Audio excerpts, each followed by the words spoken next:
Well, 30th of June is approaching, and of course a whole lot of people think, oh, gee, we've got to sort out our tax, and of course we've got superannuation has to be sorted by the end of the month as well. We've got to have an understanding of, well, the tax deductible cap amount, the $27,500 applies for some lucky people. Now, the trick here is to get professional advice, which is what we're about to do. I'm going to cross now down to a Fowlers Group in the middle of our city. Certified financial planner at Fowlers Group is Paul Horn. He's on the line. Paul, good morning. G'day, John. How's it going? People are quite nervous from time to time about the approach of this date, 30th of June. Tell me why. I guess, it's that important date of the year there when it comes to tax and trying to, I suppose, maximise tax deductions and get the best result you can. And definitely a big part of that we deal with is superannuation and making sure that people are making the most of their super and doing the things that they do need to get done before 30 June. Yeah. Now, some people, of course, not lots, but some, not high percentage, have to take into consideration a $27,500 tax-deductible cap amount. Tell us about this. Yeah, that important figure, which is called the concessional cap, that's the maximum amount that someone is allowed to have paid into super on their behalf, whether that's from an employer or via some salary sacrifice contributions or made up of some personal contributions they may wish to contribute, but that's the maximum amount that can go in as that can be claimed as a tax deduction. So, and the really important thing is there that the amount you wish to get in needs to be received by the fund by 30 June. Yeah. So not just paid, but actually the fund actually technically needs to receive it so that you can actually claim a tax deduction for the portion that you may wish to put in. That doesn't mean you've got to put in the full 27.5. This can be any amount that you might wish to put in and at least get a bit of a tax deduction and plus bump up your super a little bit as well. But where a lot of people come unstuck is just that getting it in time so that it's definitely received by the fund before 30 June. Yeah. How strict is this $27,500 cap? Because is there any way you can avoid fundamentally putting more than 27.5 and still get the deduction?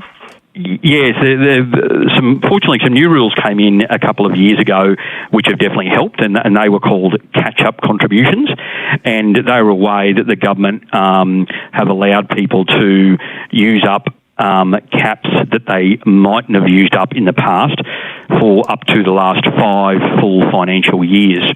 So when someone mightn't have had the capacity in the past to put up to, say, 25,000 in, which then increased to 27,500. You're allowed to look backwards and use up some of that unused amount, and therefore put in more than the 27,500 at present, and still claim all of that money as a tax deduction. So it's a good new rule that got introduced probably about three or so years ago now, and it's definitely something worth investigating if people think that is something that interests them. A bit of a catch is that you must have less than $500,000 in super to be able to use that particular rule. Okay. But again, it's something where we encourage people to get some advice and also check with their accountant or on MyGov to check what unused portion they have to use up.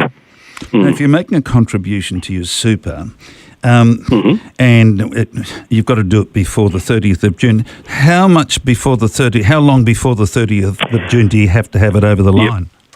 Okay, that's a good question because it sometimes depends on the way that you are contributing. So if you are an employer, and obviously you employ other people, but also might employ yourself, might be your own company that you run, you're going to have to put super contributions in via what's called SuperStream. And sometimes we found that there can be quite a lengthy process there between when it's actually paid and when it's actually received by the fund. And we encourage people who are paying via SuperStream to actually make sure they're probably doing it at least 10 days in advance, so that it is actually received by the fund, because it's not a quick process, and there can be issues there if it's not paid on time. Whereas if it's just, say, a personal contribution, as in you just putting a contribution in for yourself, and you want to use either BPay or Direct Credit, then we usually encourage people to try to do it 3 days in advance. And remembering this year, the last working day of June is actually the 28th of June, not the 30th. Okay. So this year you've got to have them in even a little bit earlier, because the last working day of June is Friday, the 28th of June. Yeah. What else could go wrong?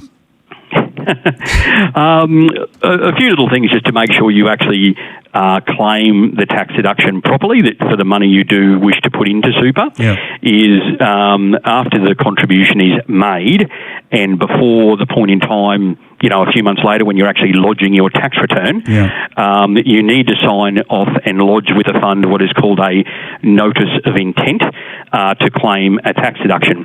So it's usually just a one-page form that gets lodged with the superannuation fund that you've made the contribution to, and that form needs to be received by the fund in order for you then to be able to claim the tax deduction within your tax return. So, again, it's an area to get some advice or talk to the fund that you're contributing to, just to make sure you're lodging that appropriate form with them. Yeah. But the super from the employee here, if I get it right, I mean to say your June superannuation comes through in July, so that buggers the claim up, doesn't it? Well, yeah, obviously for contributions being made by your employer, sometimes you don't obviously have a lot of control over when they're actually paid. No. So the yes, there's a little bit of a difference there between your employer contributions going in. Yes. Because for the quarter to the end of June, they technically only have to be paid by the 28th of July. However, for yourself and the contribution you may wish to put in yourself, then that definitely does need to go in before 30 June if you're making a personal contribution. Whereas, the employer's contribution and them satisfying what's called the superannuation guarantee requirement, which at this point in time is the 11%, then your employer technically only has to make that contribution prior to the 28th of July. Yeah, so two different rules there. Sometimes people get a little bit confused about them, but two different sets of rules between tax deductions and your employer satisfying the superannuation guarantee legislation.